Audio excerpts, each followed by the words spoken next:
खुसूसी और सामाईन हजरात, अस्सलामु अलैकुम रहमतुल्लाहि व बरकातुहू। ऐसा भी क्या हुआ है घबराए हो तुम, आवाज थी या दहाड़ थी थर्रा गए हो तुम।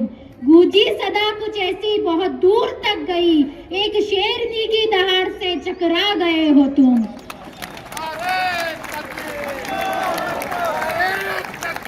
अल्लाहु अकबर।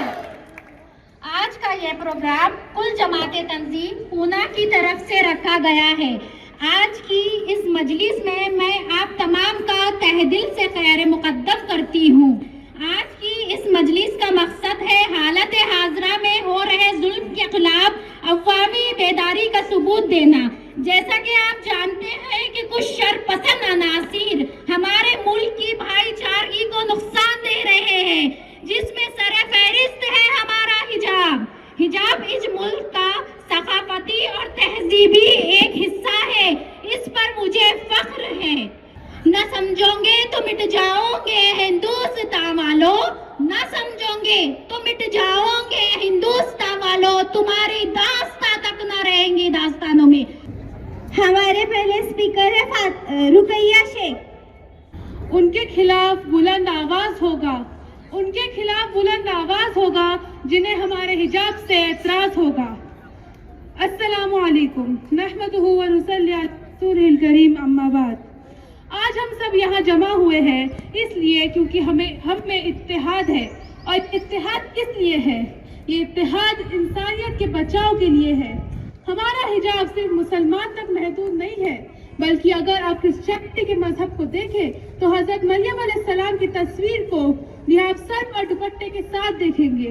आप हिंदुइज्म में देखें तो घूंघट और सर पर पल्लू रखने का तरीका पुरानी तहजीब शामिल है। तो फिर आपको मुसलमान औरत की हिजाब से तकलीफ क्यों? क्या उसे अपनी इज्जत और आबरू की हिफाजत का हक नहीं? हिजाब सभ्यता और संस्कृति है, हिजाब सभ्यता और संस्कृति है, इससे सभी को प्यार होना चाहिए। अगर इसके हक में मैं आवाज उठाऊं तो क्या मुझ पर वार होना चाहिए? औरत को सदियों से तशद्दुद का निशाना बनाया गया, उसे जिंदा जलाया गया, उसे बाजारों में बेचा गया। और आज अगर वो हिजाब पहनना चाहती है तो क्या ये आप तय करेंगे कि ये उसका हक है कि नहीं? मेरी बहनों, हमें झुकना नहीं है, ये हिजाब हमारी ताकत है। कमजोर महसूस मत करिए। हम दिखाना चाहेंगे कि इसके साथ हम पढ़ाई भी करेंगे, तिजारत भी करेंगे और इसके साथ हम सियासत भी करेंगे और खुल के इबादत भी करेंगे। Because we are citizens of India and nobody can challenge that.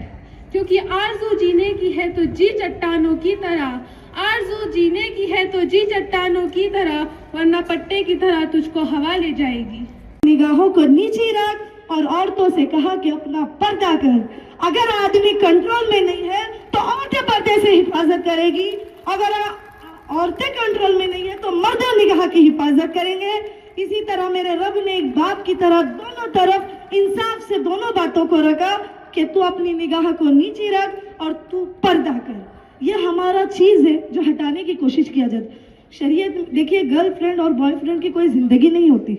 अगर वाकई में ये रास्ता ये लोग खोल दिए तो गर्लफ्रेंड और बॉयफ्रेंड एक जानवर की जिंदगी जीते हैं। निकाह करने के लिए पहले बाप से मिला जाता है, बेटे से मिला जाता है, तब उसको एक फैमिली सिस्टम दी जाती है।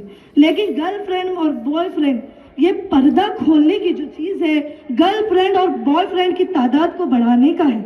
और इसमें जीना, बदगागियाँ, अय्याशियाँ बहुत ज्यादा होंगी। इसलिए अल्लाह ताला ने आयत नंबर सूरह नूर में भी 2 आयतों का जिक्र किया है। आज मुस्कान ने आयतों को इतना डेरिंग बाज की कि आज मैं खुल के अपनी देश में मेरे रब की बात को कह रही हूँ। सलाम उस मुस्कान पे। अल्लाह ताला ने फरमाया कि जानी, जब पर्दा हटाने की बात करते हैं तो अल्लाह ताला फरमाया जब जानी का जिक्र आया तो औरत को पहला मुखातिब किया, मर्द को नहीं, क्योंकि औरत अट्रैक्शन वाली होती है और मर्द बाद में रुजू होता है उससे। यूसुफ अलैहिस्सलाम का किस्सा उठा कर देख लीजिए कि मर्द पहले नहीं आया था, जुलेखा पहले आई थी और उसके बाद यूसुफ अलैहिस्सलाम, लेकिन अल्लाह ताला ने उनकी वो अमल पे थे कि अपनी निगाहों को नीचे रखे, उन्होंने अपने अल्लाह के हुक्म को कामयाब कर दिया और एक नबियों में शामिल हो गया आज। तो इसी तरह मेरी माँ बहनों, पर्दा एक मामूली चीज़ नहीं है और ये कोई कल्चर नहीं है, ये मेरे रब का हुक्म है। हमारा हम देश के कानून के ऑपोजिट नहीं है, बल्कि हम ये चाहते कि तुम जिस तरह बेपर्दा को रहना चाहते, हमारे पर्दे वालों को भी हुकूक दो। और दूसरी तरफ से समझ में नहीं आ रहा इनकी चाली क्या है, क्योंकि कर्नाटक वो शहर है टीपू सुल्तान वाला। कौन सा शहर है, बोलिए जोर से। टीपू सुल्तान वाला है। टीपू सुल्तान का एक दौलत फेमस है कि शेर की एक दिन की जिंदगी गिदड़ की 1000 साल जिंदगी से बेहतर है। तो ये भी शेरनी ही थी जिसने गिदड़ों का सामना किया। और मैं मुख्तसर सा वक्त है इसलिए ज़्यादा टाइम नहीं लेते हुए ये बताना चाहती हूँ कि ये तो अल्लाह का हुक्म है, हम इस पर डटे रहेंगे और हमारी आज़ादी है। हम कानून के खिलाफ नहीं है, बल्कि हम कानून को फॉलो करें। 27 जनवरी 2022 6 लड़कियों को उडुपी के पीवी कॉलेज से बाहर निकाला जाता है क्योंकि वो हिजाब पहन रही है, ये बोलकर कि वो एक रिलीजियस आइडेंटिटी को असर्ट कर रही है। तो शुरुआत इस बात से करते हैं कि जो हम हमारी रिलीजियस आइडेंटिटी को असर्ट कर रहे हैं, हम हिजाब पहन रहे हैं, ये पहले तो हमारा रिलीजियस ऑब्लिगेशन है जो कुरान शरीफ में भी जिसको आइडेंटिफाई किया गया है। अगर हम कुरान शरीफ में देखेंगे तो सूरा नंबर 39 आयत 59 उसके अंदर लिखा गया है कि अल्लाह ताला हुक्म फरमाते हैं कि ए नबी अपने औरतों से और अपनी बीवियों से कहो कि वो अपने ऊपर चादर के पल्लों लपेट ले। अहले ईमान वालियों से कहो कि वो अपने ऊपर चादर के पल्लों लपेट ले ताकि उनकी पहचान बनी रहे और वो बुरी निगाहों से बची रहे। और इसी चीज़ को कॉन्स्टिट्यूशन के अंदर freedom of right to religion, freedom of expression के अंदर एक्नॉलेज किया गया है। दूसरी बात यह है कि ये सारा जो मुद्दा खड़ा होता है, ये खड़ा होता है एक एजुकेशनल इंस्टीट्यूट से।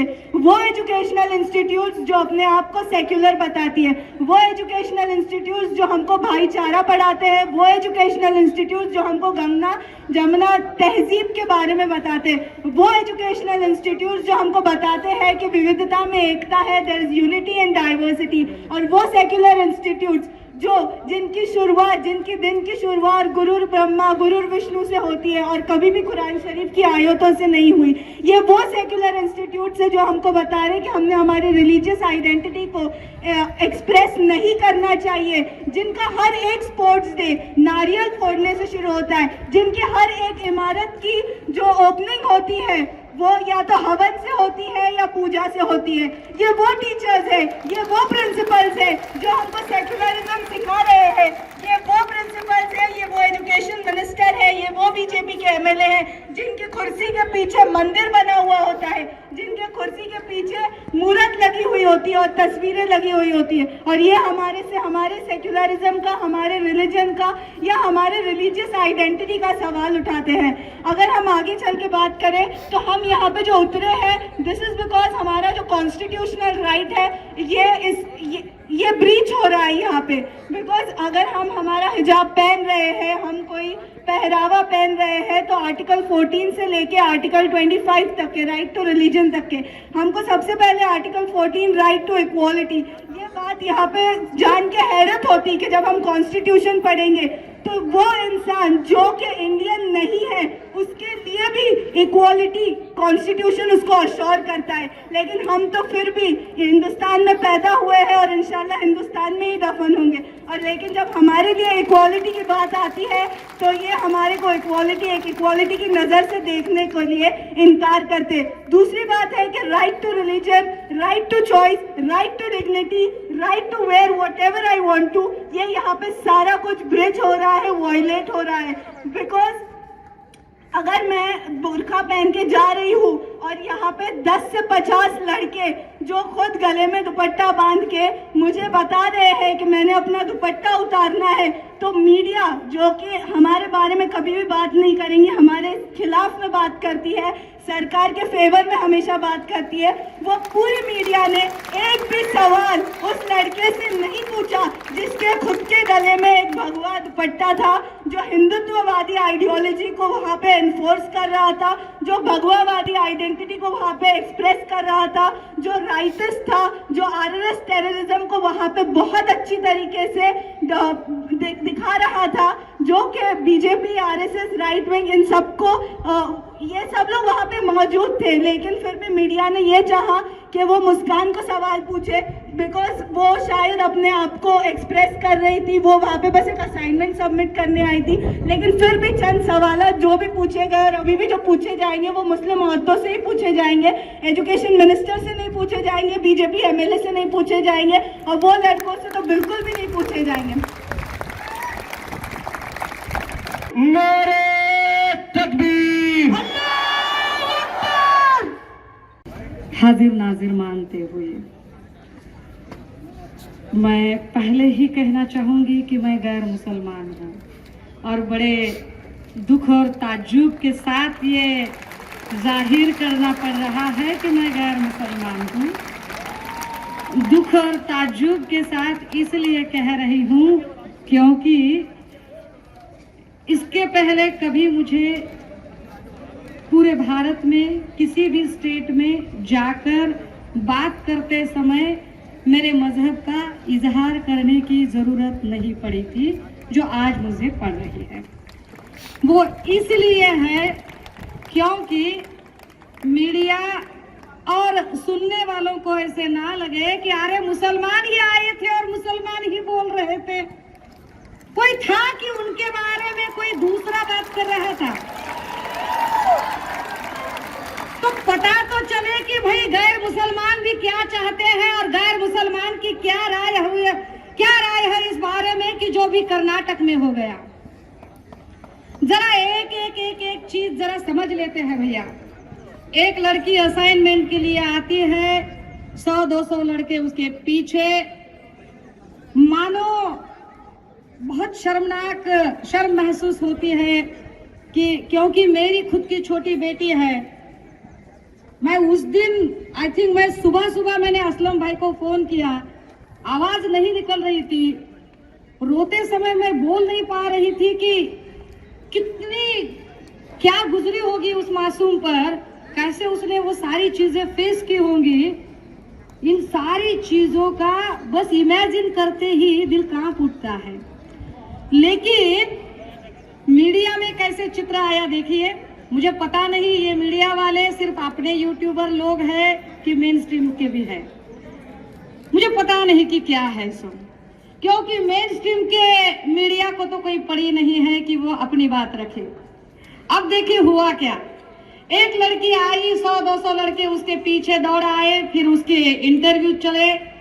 मुझे जितनी फिक्र उस लड़की की है ना, उतनी ही फिक्र उन 200 लड़कों की भी है।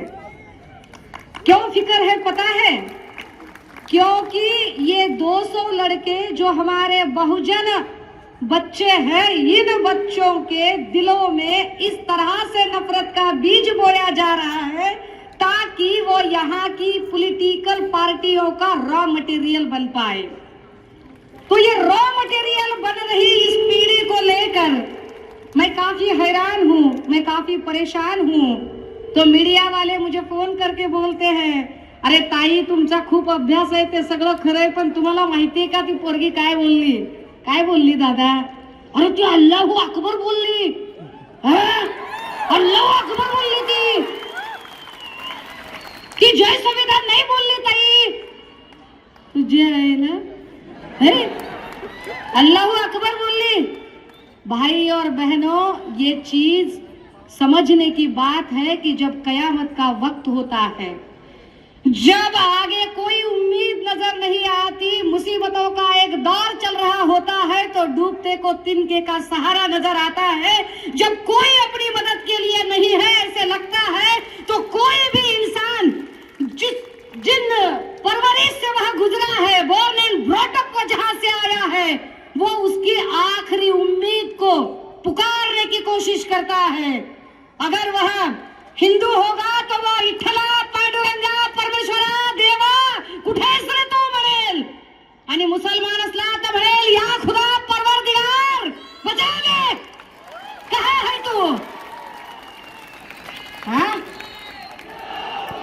फिर बोलने लगे की अरे ताई मग ते शाळेमध्ये धर्म असतो का हो म्हणे, शाळेमध्ये कसं सेक्युलर असलं पाहिजे, ते ठीक आहे म्हणे, त्यांनी केलं तर केलं, पण शाळेत असलं नाही पाहिजे, शाळेत नसलं पाहिजे, हो का? शाळेत नसलं पाहिजे.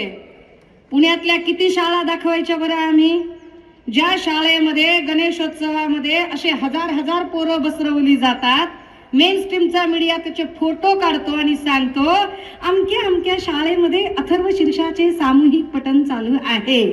ओम श्री गणेशाय नमः. त्वमेव प्रत्यक्षं तत्त्वमसि, त्वमेव केवलं कर्तासि, त्वमेव केवलं धर्तासि, त्वमेव केवलं हर्तासि, त्वं साक्षात् आत्मासि नित्यं, त्वं सत्यं वच्मि ऋतं वच्मि.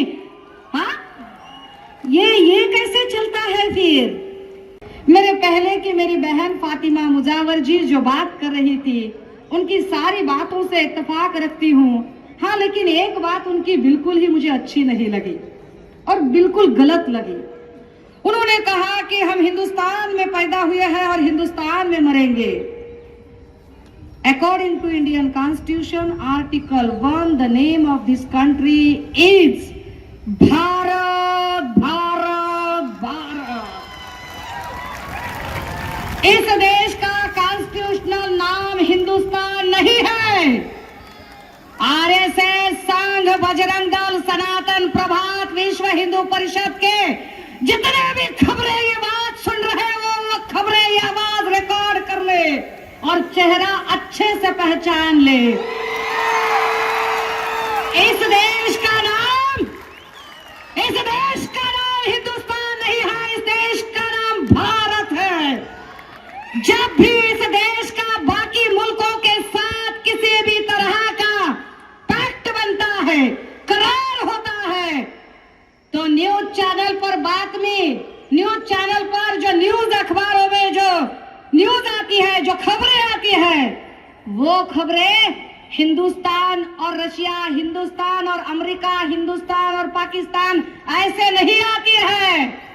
वो भारत और पाकिस्तान, भारत और रशिया, भारत और अमेरिका, भारत और लंदन, भारत और जापान, भारत और इटाली आती है. जब भी क्रिकेट की मैचेस चलती है और स्कोर बताए जाते हैं, तो टीवी पर स्कोर बताते समय हिंदुस्तान बनाम साउथ अफ्रीका नहीं होता, भारत बनाम साउथ अफ्रीका होता है.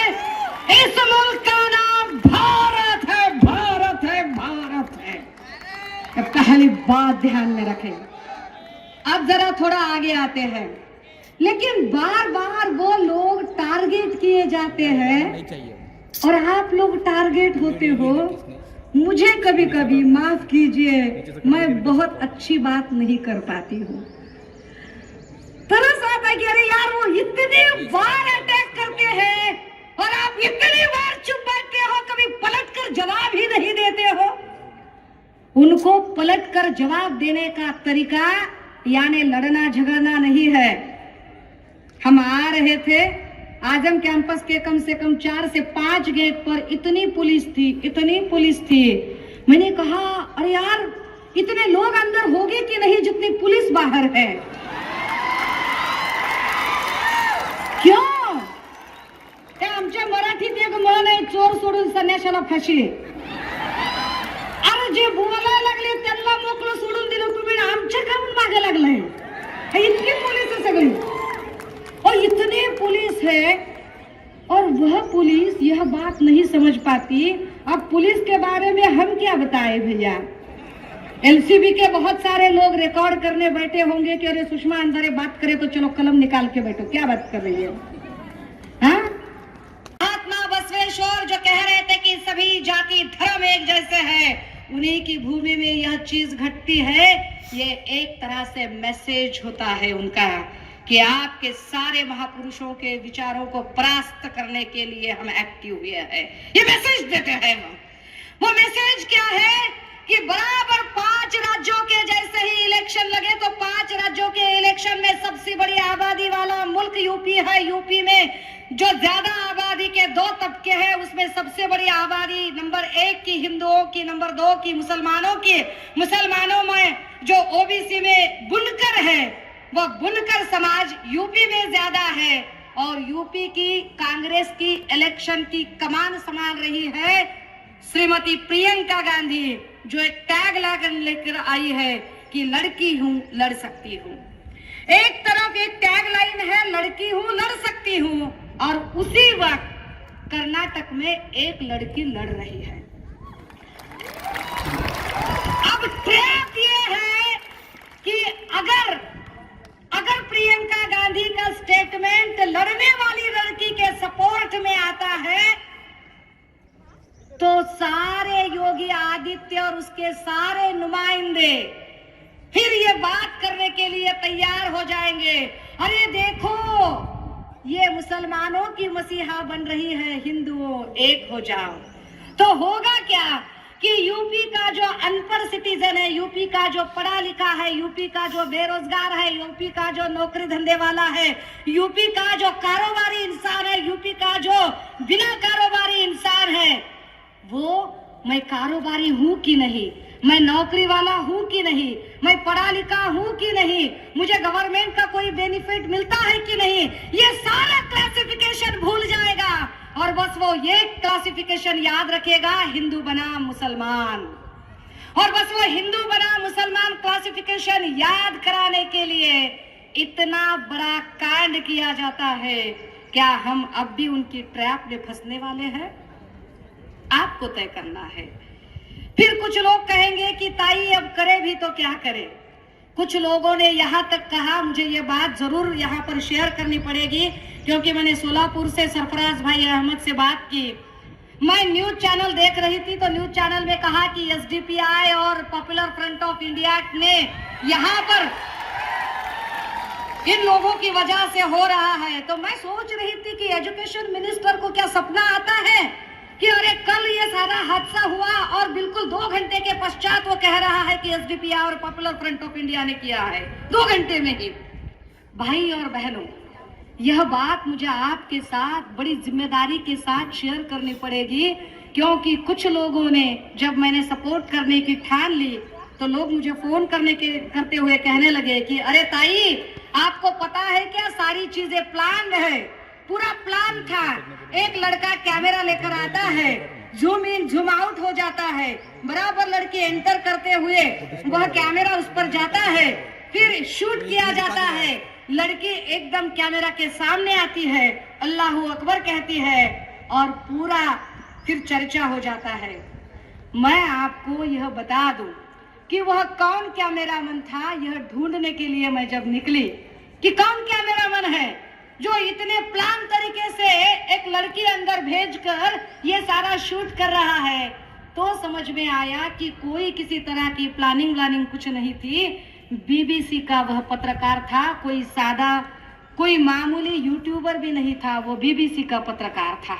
और बीबीसी का पत्रकार पिछले 3 दिनों से उस कॉलेज के अंदर क्या क्या चल रहा है ये सारी बारीकियां रिकॉर्ड कर रहा था क्योंकि मसला कोर्ट में चल रहा था। भाई तब भी आप हम पे अविश्वास करते हो, शक करते हो, और कोई ये नहीं पूछ रहा है कि झंडे किसे दिए जा रहे, डंडे किसे दिए जा रहे, स्कार्फ कैसे दिए जा रहे, और उनके सारे वीडियो वायरल होने के बावजूद उस पर कोई बात नहीं कर रहा है। अब आप लोगों से गुजारिश है, अगर आप में अब भी सब्र बचा है तो भाई आपको मुबारक हो, आपका सब्र यहीं पे खुदा हाफिज कह के बात खत्म करनी पड़ेगी। लेकिन अगर आपका सब्र का प्याला छलक रहा है तो दिखाना पड़ेगा भैया। कॉन्स्टिट्यूशनल राइट्स क्या है दिखाने पड़ेंगे। कॉन्स्टिट्यूशनल राइट्स में डॉक्टर बाबा साहब अम्बेडकर कहते हैं कि मैं तुम्हारे हाथ में सोशल रिवॉल्यूशन का एक ऐसा हथियार दे रहा हूं, मैं तुम्हारे हाथ में सामाजिक परिवर्तन का वो हथियार दे रहा हूं कि जिसमें बगैर खून गिराए तुम एक बदलाव ला सकते हो, और वो हथियार है तुम्हारा वोटिंग राइट। वो हथियार है यहाँ का बैलेट बॉक्स। मुंह तोड़ जवाब देना पड़ेगा यहाँ के बैलेट बॉक्स से। ये यकीन कीजिए, मैं किसी भी पॉलिटिकल पार्टी की लड़की नहीं हूँ, किसी भी पॉलिटिकल पार्टी से कोई लेन देन नहीं है, क्योंकि कितने सब दूध के धुले हुए हैं हमें पता है। जब हमें तकलीफ होती है तो कितने हमारे तकलीफ में हमारा दुख दर्द बांटते हैं, ये भी हमें पता है। तो इस पर हमें ज्यादा बात नहीं करनी है। हाँ, लेकिन आखिरी समय जाते जाते और एक गुजारिश आपकी बहन और आपकी बेटी के तहत जरूर कहना चाहूंगी। कुछ लोगों ने बीड डिस्ट्रिक्ट में बैनर लगाए, पहले हिजाब और बाद में किताब, और इसकी वजह से हुआ क्या कि बहुत सारे लोगों ने उसके फोटो वायरल करते हुए कहा, क्या ताई अब भी आप सपोर्ट करना चाहते हो? क्या अब भी यहाँ के गैर मुसलमान सपोर्ट करेंगे इस तरह की बातों को? जब आप में से कोई अगर जानबूझकर ऐसी हरकत करता है तो जवाब देते समय थोड़ी परेशानी जरूर होती है। आप इन परेशानियों को समझेंगे, इस बात का यस मैं बिल्कुल खत्म कर रही हूँ। बिल्कुल। यहाँ मौजूद तमाम हजरात, मेरी बहनें, सबसे पहले मेरी तरफ से अस्सलाम वालेकुम। मैं हमारे सुफियान भाई, उन्होंने शेर के जरिए मेरी बहनों को एक मैसेज दिया है, पहले उससे शुरुआत करती हूँ। गर मुखालिफ यहाँ जमाना है, फिर भी तुम्हें हिम्मत दिखाना है। गर मुखालिफ यहाँ जमाना है, फिर भी तुम्हें हिम्मत दिखाना है। मेरी बहनों, तुम्हें सलाम मेरा, तुमको ही इनकलाब लाना है। जिंदाबाद इनकलाब, जिंदाबाद। मेरी बहनों से एक बार फिर से मुस्कान की तरह मैं नारे तकबीर बोलती हूँ, आप अल्लाहू अकबर की आवाज बुलंद करें। नारे तकबीर, नारे तकबीर। यहाँ मौजूद तमाम सामाईन, मेरी बहनों ने, हमारी जो बहनें हैं, उन्होंने अपनी बातें रख चुकी है। बहुत सारी बातें हो चुकी है हिजाब के रिलेटेड, मुस्कान के बारे में भी। सबको यहाँ मौजूद हर इंसान को हर एक बात पता है। सोशल मीडिया मेरी तमाम बहनें, मेरे भाई इस्तेमाल करते होंगे। ये अभी हमारी एक बहन ने भी बताया कि ट्रिपल तलाक के वक्त हम उनकी बहनें थी, अब हम बहनें नहीं हैं उनकी, अब हम उनकी बहनें नहीं हैं। मतलब ये वक्त के हिसाब से, हालात के हिसाब से अपने ख्यालात बदलते रहेंगे। ये कभी भाई बन जाएंगे, कभी हमारे एकदम हमदर्द बनने की कोशिश करेंगे, और इनको बुरके में मुस्लिम औरतें भी चाहिए उनको। अगर हमारी ये बहनें नहीं आएंगी तो अपने घर की औरतों को बुरका पहना कर लेकर आएंगे, फिर भी उन्हें हिजाब से तकलीफ होगी। मतलब उनको बुरके से तकलीफ भी है, अपने घर की औरतों को बुरके पहनाकर स्टेज पर लेकर भी आना है। मतलब ये दोगलापन हद से ज्यादा है उनका। अभी मैं यहाँ से आ रही थी तो हमारे कुछ भाइयों की, बहनों की बातें चल रही थी कि पब्लिक कम है, लोग नहीं आए हैं। तो उनमें से जिनको मालूमात नहीं है उनको तो पता होगा, कोंडवा के रास्तों पर भी हमारी पुलिस रुकी हुई है, जो यहाँ तक पहुंचने नहीं दे रही है। पूरे रास्तों में पुलिस रुकी हुई है। मतलब गुंडागर्दी करने वालों को पुलिस नहीं रोकेंगी। पुलिस किसको रोकेंगी? जो संविधान के दायरे में रहकर बातचीत करेगा, जो संविधान की बात करेगा, जो बाबा साहब अम्बेडकर के उसूलों पर चलने की बात करेगा। पुलिस सिर्फ उनका ही रास्ता रोकेंगी, वरना एक लड़की अकेली अगर जाएंगी, भगवाधारी दुपट्टे डालकर, उसके ऊपर आवारा कुत्तों की तरह लोग आएंगे, तब भी पुलिस उनको कुछ नहीं बोलेंगी, क्योंकि पुलिस को सिर्फ संविधान के तरीके से चलने वालों के लिए बोलना है। अच्छा खैर, हमारी एक बहन तो बोल ही सकते हैं, कंगना रनावत मैडम, उनको हिजाब से तकलीफ है, उनको हिजाब से तकलीफ है। तो मैडम को और कैसा है, हिजाब की तकलीफ के कारण उनको तालिबानियों की ज्यादा याद आती है, पाकिस्तानियों की ज्यादा याद आती है। मतलब कुछ भी हो, तालिबान, पाकिस्तान, हम तो भारतवासी है, हम भारत की मिट्टी में जन्म लिए हैं, यहीं पे दफन होंगे। और कंगना मैडम को अगर अफगानिस्तान की याद आ रही है तो इस स्टेज के जरिए कंगना मैडम से एक गुजारिश है कि आप एक काम कीजिए, आप अपनी बिकनी पहनकर एक मर्तबा अफगानिस्तान जाइए, वहां जाकर आंदोलन करना खून में नहीं है, क्योंकि माफी वीर की तो औलादे हो आप, तो आंदोलन जीवी तो आप हो नहीं, तो आप आंदोलन नहीं कर सकते। कम से कम बिकनी में एक शॉपिंग कर कर आइए वहां पर, और उसके बाद हमको यहाँ पर आकर आप जो है ये सलाह दीजिए कि हमें हिजाब पहनना चाहिए या नहीं पहनना चाहिए।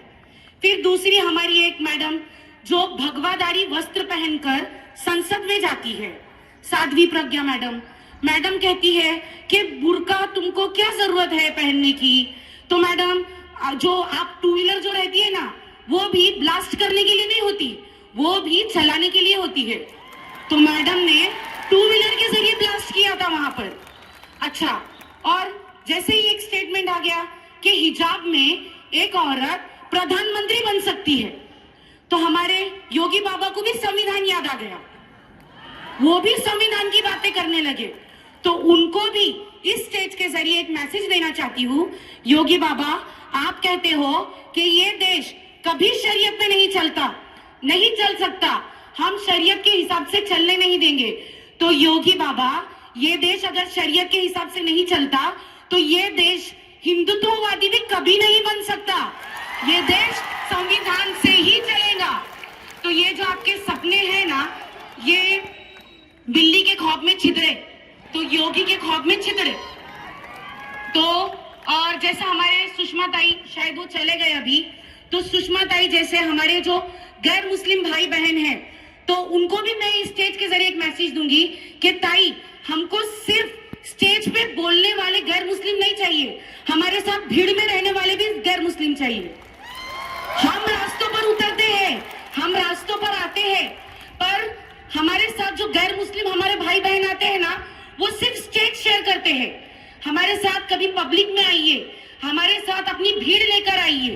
कैसा है, हमारे एक भाई शर्जिल इमाम हो गए, उमर खालिद हो गए, हमारे वो भाई जो एक अपनी बात रखते हैं कि वो बताते हैं कि पब्लिक हमारी पूरी होती है, सीए एनआरसी के इसके वक्त हमारे पास बोलने वाले बहुत होते हैं, पर जब हम हमारे भाई हमारी बहनें जेल में जाती है, तब हमारे लिए रास्ते पे उतरने वाला कोई नहीं होता। हमारे लिए, हम सबके लिए तालियां बजाते हैं।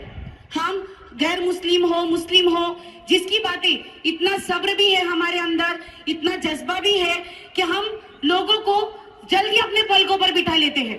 पर जब हमारे हक की बात आती है तो हमारे साथ रास्तों पे उतरने वाला कोई नहीं होता। हमारे साथ स्टेज पर आकर बात करने के लिए बहुत लोग होते हैं, पर रास्ते पे चलकर हमारी लड़ाई लड़ने वाले हमारे साथ कोई नहीं होते। खैर, और बात चलेंगी तो बहुत दूर तक जाएंगी, हमारी और बहनों को भी अपनी बात रखनी है, तो मैं थोड़ा एक नारा लगाऊंगी। आगे मेरी बहनें अगर आजादी जोर से बोलेंगे तो बहुत खुशी होंगी। है हक हमारा, हम लेके रहेंगे, हम नहीं झुकेंगे, हम लेके रहेंगे। और तुम जो ना दोगे आजादी, तुम क्यों ना दोगे आजादी, तुम्हारा बाप भी देगा आजादी, हम लेके रहेंगे आजादी। क्योंकि आज हमारी गवर्नमेंट और दुश्मन हिजाब हमारी माए बहनों को इस बात पर उस्का रही है, उकसा रही है कि हिजाब लड़की के लिए कैद है।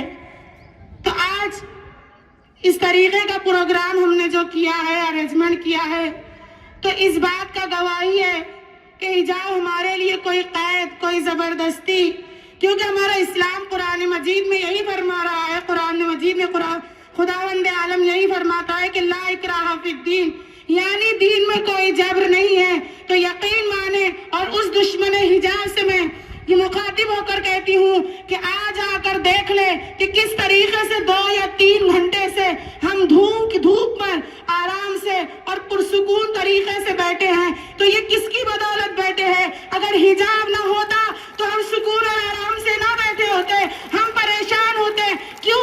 क्योंकि दुनिया ये समझती है, हिजाब का दुश्मन ये समझता है कि हमारे लिए, हम इन बच्चियों के लिए, इन खवातीन के लिए हिजाब कैद है। तो कौन कहता है कि हिजाब हमारे लिए कैद है? बल्कि हिजाब हमारे लिए इज्जत है, हिजाब हमारे लिए वकार है, हिजाब हमारे किरदार की हिफाजत है। और मैं दुश्मन हिजाब से फिर मुखातिब होकर कहूंगी, फिर मुखातिब होकर यही कहूंगी कि दुश्मन हिजाब जरा गौर से सुन ले कि अगर तू हमें परेशान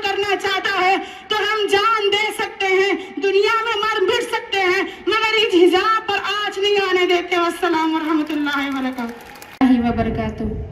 नहमदुहु व नुसल्ली अला रसूलिहिल करीम, अम्मा बअद, फअऊज़ु बिल्लाहि मिनश शैतानिर रजीम, बिस्मिल्लाहिर रहमानिर रहीम। मैं आप तमाम आने वाले सामीन का शुक्रगुजार करती हूँ कि आपने मुझे इस काबिल समझा कि आपके दरमियान में हिजाब के मुतालिक कुछ कहने के लिए और मेरे बयान को सुनने के लिए आप यहाँ तशरीफ़ लेकर आए। अल्लाह तबारक व तआला हमारे इस आने को कबूल अता फरमाए। और सबसे पहले मैं एक शेर से अपने बयान का आगाज करना चाहूँगी कि नफ़रत को मोहब्बत के हम जाम पिला देंगे, नफरत को मोहब्बत के हम जाम पिला देंगे, दुनिया के अंधेरों में हम शम्मा जला देंगे। दुनिया से मिटाएं इस्लाम की कवानीन को, दुनिया से मिटाएं इस्लाम की कवानीन को, अगियार की ये साजिश हम नाकाम बना देंगे। लिखेंगे नई तारीख तहजीब हया से हम, लिखेंगे नई तारीख तहजीब हया से हम, और दर से हया को हम दुनिया को सिखा देंगे। अल्हम्दुलिल्लाह मेरी माँ बहनों ने जो यहाँ आकर बताया समझाया, अल्हम्दुलिल्लाह हम तमाम को उसे इख्तियार करना है और उस पर अमल पैरा होना है। आज मैं ये कहूँगी कि बाज़ लोग कहते हैं कि ये जो बच्ची थी वो बच्ची कर्नाटक की थी, लेकिन मैं ये कहूँगी कि वो कर्नाटक की नहीं बल्कि वो भारत की बेटी थी। और हम यहाँ जितनी भी हैं हम तमाम भारत की बेटियाँ हैं। बाज लोग कहते हैं कि वो मुसलमान थी इसीलिए उसने अल्लाहु अकबर कहा। जिस दिन उसने अल्लाहु अकबर का नारा लगाया, पूरे गूगल पे सर्च हुआ कि अल्लाहु अकबर का मतलब क्या है। तो जब सर्च किया गया तो किसी ने कहा कि जालिम के सामने ना झुकने का मतलब है अल्लाहु अकबर, अपनी बात को बेखौफ खतर कहने का मतलब है अल्लाहु अकबर, हर हिजाबी औरत का अंदाज है अल्लाहु अकबर, और अपने इस्लाम का शायार है अल्लाहु अकबर।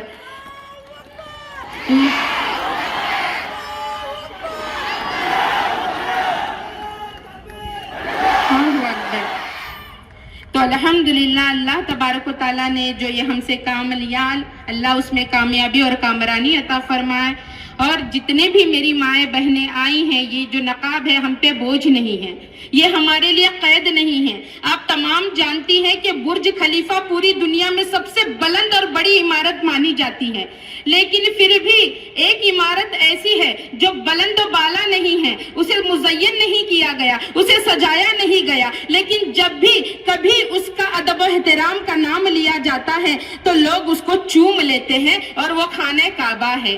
और जब खाने काबा की बात होती है, उसकी अजमत और रिफत की बात होती है, तो उसमें अल्लाह तबारक व तआला के नेक बंदों ने हीरे जवाहरात नहीं लगाए, सोने चांदी से उसे मुरस्सा नहीं किया, बल्कि सिर्फ और सिर्फ उस पर गिलाफ लगा दिया है। तो वही गिलाफ हम औरतों के ऊपर है और हमारे कदर व मंजिलत यही से बढ़ती है। अल्लाह हम तमाम के आने को कबूल अता फरमाए। अस्सलाम। अरे हम क्या चाहते, ये आवाज में वो दम नहीं था जो होना चाहिए। अरे हम क्या चाहते, है हक हमारा, है जान हमारी, है जान से प्यारी, है प्यारी प्यारी नकाब वाली, हिजाब वाली, हम लेके रहेंगे, हम लेके रहेंगे, तुम कुछ भी कर लो, हम नहीं रुकेंगे, हम नहीं झुकेंगे।